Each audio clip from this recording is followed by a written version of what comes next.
Everybody come on in. It's a good looking crowd. We had a packed house this morning. Had a lot of visitors this morning. Got families going to join up with us tonight.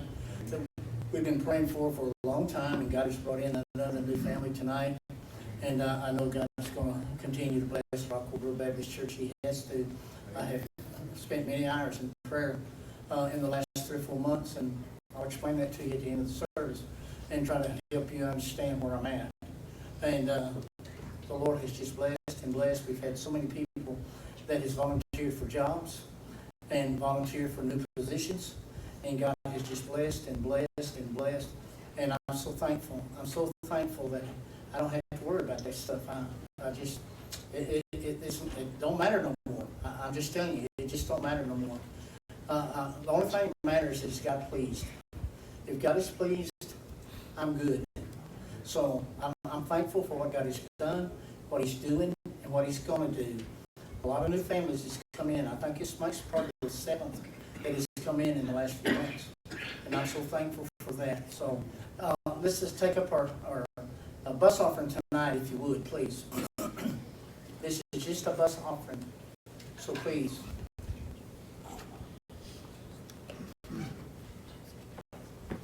It's not that hard, Will. It's not that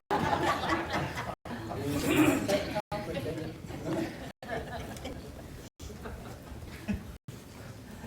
Let's get back to the Lord. Brother Will, would you ask that blessing? Father God, we thank you for today. We thank you for working in your life. Yes. We thank you for staying with us when we were down and out. And you gave us hope. You gave us faith. We ask that you bless the ones that are dealing with our lost loved ones. Yes. We ask that you give them the hope, give them the strength, give them the love that they need, comfort their hearts, Lord. And we just ask you to bless these children with the right food Yes. in their life. And we ask that you help them grow spiritually, just to believe in you and trust in you, Lord. We just thank you for the many blessings you have given to us. Amen.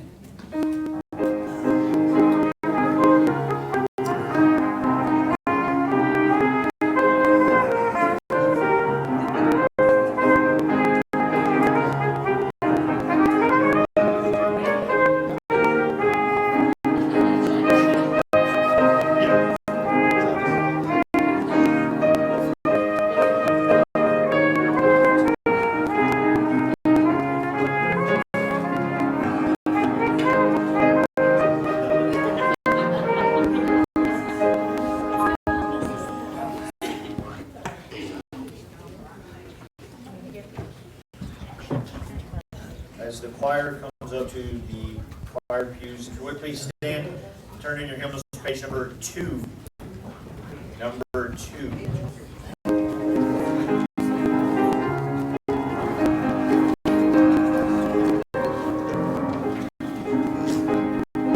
Down at the cross where my Savior died, down where from cleansing from sin I cried, there to my heart was the blood applied. Glory to His name. Glory to His name. Glory to His name. There to my heart was the blood applied.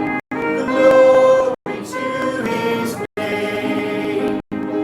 I am so wondrously saved from sin. Jesus so sweetly abides within. There at the cross where He took me in. Glory to His name.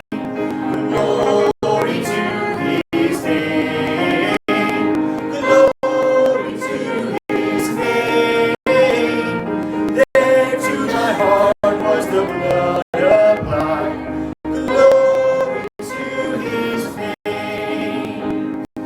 Come to this fountain so rich and sweet. Cast not your soul at the Savior's feet. Plunge in today and be made complete. Glory to His name. Glory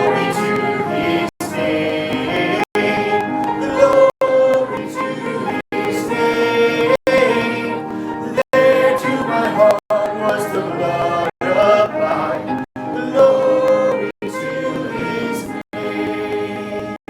Thank you. You may be seated.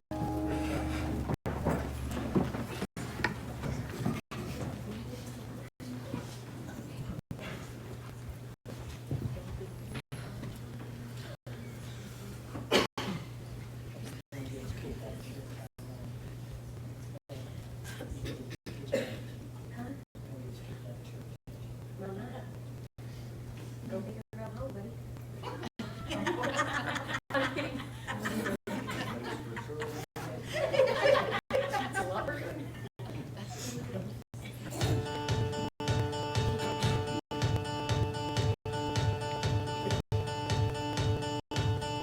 Bring your tithe and bring your shame. Bring your guilt and bring your pain. Don't you know that's not your name? You will always be much more to me.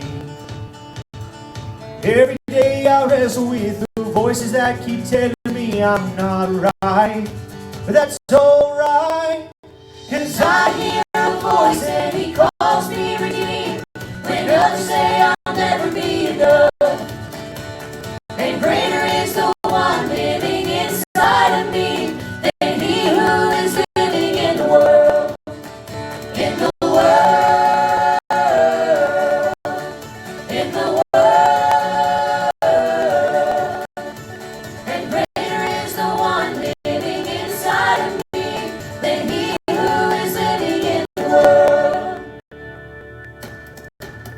Bring your doubts and bring your fears. Bring your hurt and bring your tears.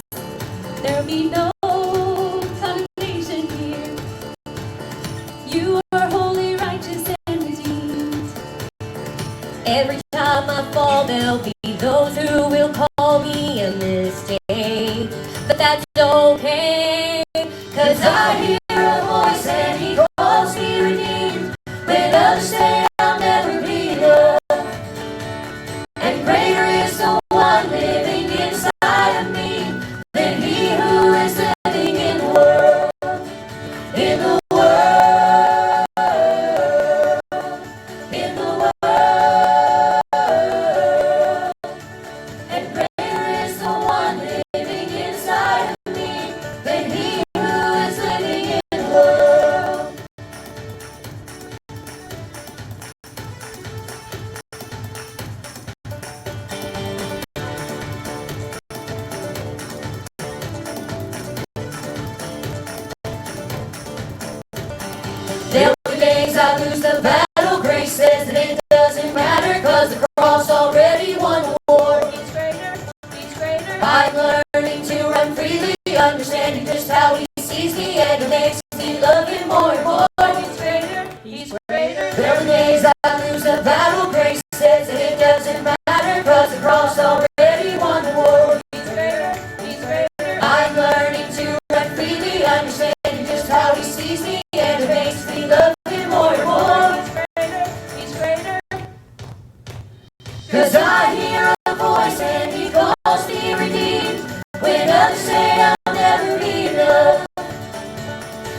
Ladies and gentlemen, may I have your attention?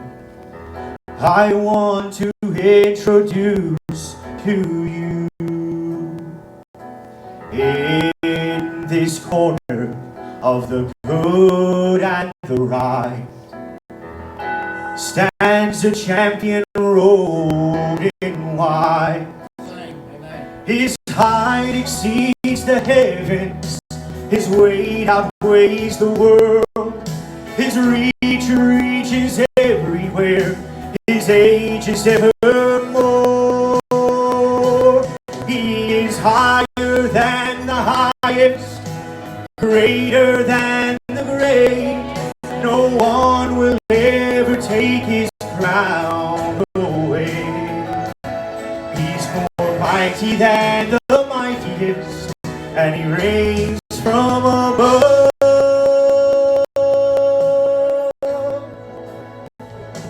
He's the all-time undisputed, undefeated champion of love.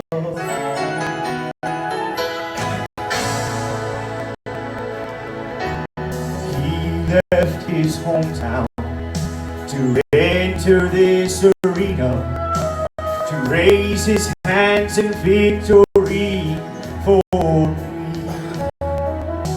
An angry crowd crucified this king who wore their crown, and they gladly watched their champion going down.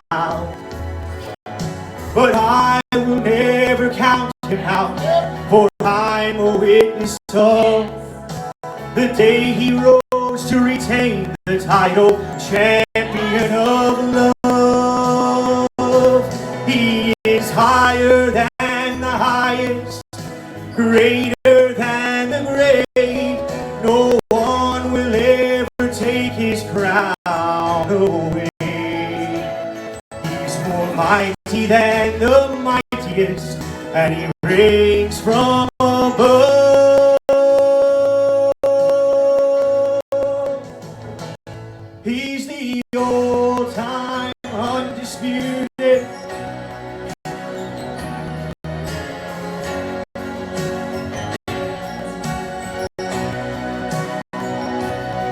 He's more mighty than the mightiest, and he reigns from above.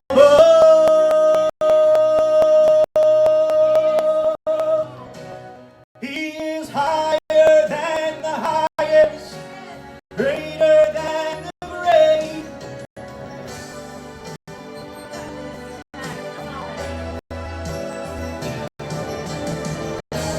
I'm undisputed, undefeated champion, the all-time undisputed, undefeated champion of love.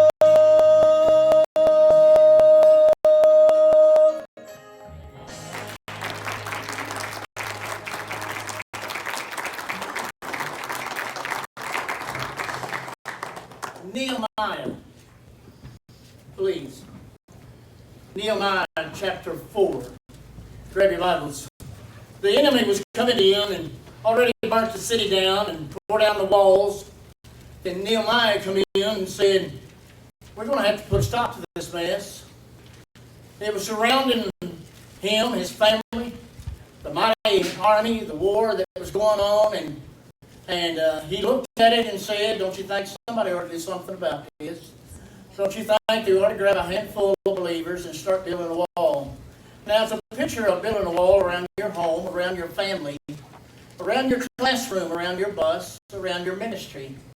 It's a picture of building a wall around your life that the devil cannot get in. But you've got to have a right mind. You've got to have a right mind. Nobody ever builds anything worth standing unless you have the mind to build it. Let me say that again. Nobody ever builds anything worth standing or will stand if you don't have a mind to build it. You cannot. You got to have a mind to work. If you do not have a mind to work, you've got a mind of idleness. Someone said, it's not Bible, but someone said it's very true. Idleness is the devil's workshop.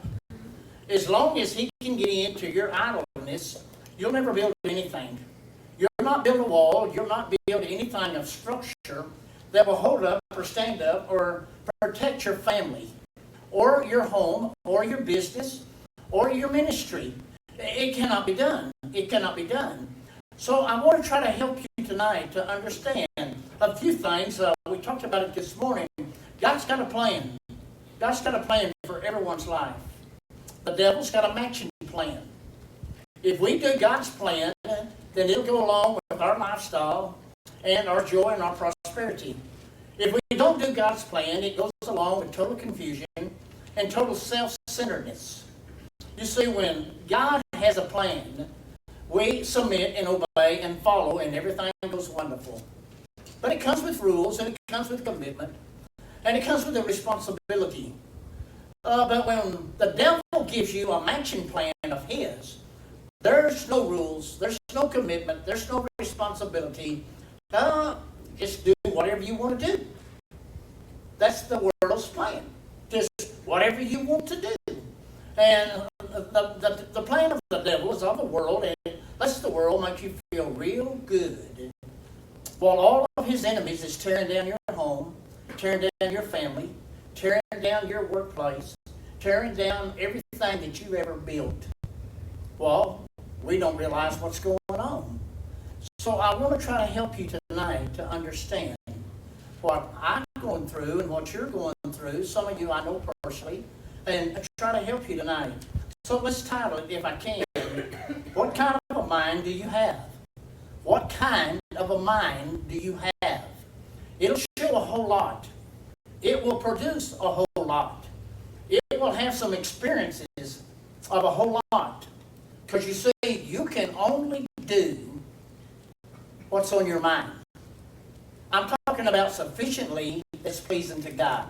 Now, everybody can do anything they want to do, but is God pleased with it? Is God's approval on it? If it's not God blessed or God good, then it's not God pleased. If it's not God pleased, it's not God blessed. And so you and I both know how the story of this ends. So let me try to help you. What kind of mind do you have? What kind of a mind do I have? Unfortunately, it changes consistently.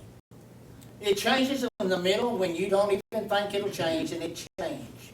Sometimes you might ask yourself when you're all by yourself, being not real bright about godly plans, you would have to ask yourself, if you're saved, what was I thinking? What in the world was I thinking? I couldn't have been thinking right. How did I get from there to here? What was I thinking? Well, you was doing exactly what you was thinking. You was paddling your own boat. You was running your own life. And then you realize, this is not going anywhere. Because if God was of it, it would be God good. And if it was God good, I'd have God peace. So if I can't have God's peace at church, and I can't have God's peace when I'm doing the ministry that God's given me to do, then it's not of God. It's of the world.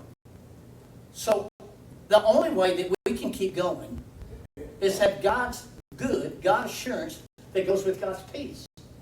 If we don't have God's peace, what's the use in doing anything? I mean, we can stay confused without messing around with church, without messing around with Christianity, or without people or family. We can get ourselves in a state of confusion, and we can do that on our own. So I want to try to help you very, very carefully. If you will turn off your mind and put on your mind, I need to be praying for my pastor right now. I need to be praying for my pastor right now. I'm serious. I need your prayer more tonight than I have since Miss Susan's gone. I'm telling you. I need it. I'm in fear, and I know fear is not of God. Won't you listen to me? I'm in fear God's going to take my care away from your family that I don't care about your family no more. And I'm being honest. Why would I want to go to heaven if my wife ain't there? I mean, seriously, let's get real. Let's get real. Why would anybody want to go if you knew your family wasn't going? That's the joy that we'll all be together. And I care about your kids. That I pray constantly that they see the light and find the Lord. I'm serious. And I'm praying you get serious about that. Because I don't want God to take that away from me. That if you don't care, I don't care. And then we're in a world of mess. We're in a world of mess. We'll talk later. What kind of a mind do you have in Nehemiah? You all know, you as teachers, been teaching a long time, you know the book of Nehemiah. He started building the wall. And he built it thereof, and I could turn over to chapter 6 and chapter 5 and chapter 6, and he built a wall, and all the armies on the outside come against him and said, I want you to come down, I want to talk to you. I want to talk, and he said, I can't come down, I'm doing a great work. I cannot come down. And they said, we want to talk to you. He said, no, you're trying to discourage me with the work, where I'll stop the work, and you can come in and kill us again. We'll not come down. And they said, we're looking at your work, and if a fox run across the wall, it'd fall down. Y'all don't even know what you're doing. Come down and talk to us. And here's what Nehemiah said in chapter 4 and verse number 6. So we built the wall, and all the wall was joined together unto the halves thereof. In other words, he drawed it together and made a complete circle. For the people had a mind to work. What kind of mind you got? The people had a mind to work. The people had a mind to work. I say this very softly. Us older ones was taught to have a mind to work. We was taught to work. We was not taught to slothfulness, laziness. I don't want to, not going to. I'm old enough to make up my own mind. We was not had that privilege. We was taught to work. That's what makes life work, is workers that had a mind to work. So let me go on, if I can. Let me read.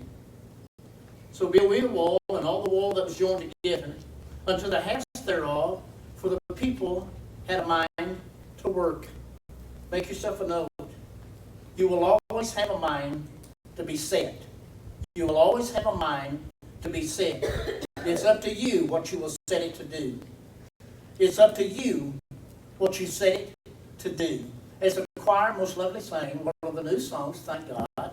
It was beautiful, it was wonderful, and it was scriptural. And I thank God for that. But whatever you set out to do, you can do that. Why? Greater is he that's in us than he that is in the world. But you got to set your mind to it. And if you don't do it, then it's not going to get done, and the enemy is going to tear down what little wall you got built, or you thought you had built, and it's going to come in. Now what's it going to do? Look at me, class. It's going to turn daughter against mother. That's the generation the Bible says in Proverbs. It's coming. Mother against daughter, daughter against mother, father against son, son against father. It's going to cause a war on the inside of the home, not on the outside of the home.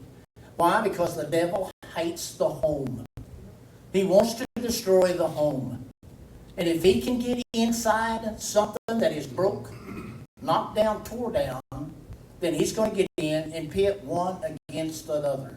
Brother against brother, sister against sister, mate against mate, church against preacher, preacher against the church. He loves to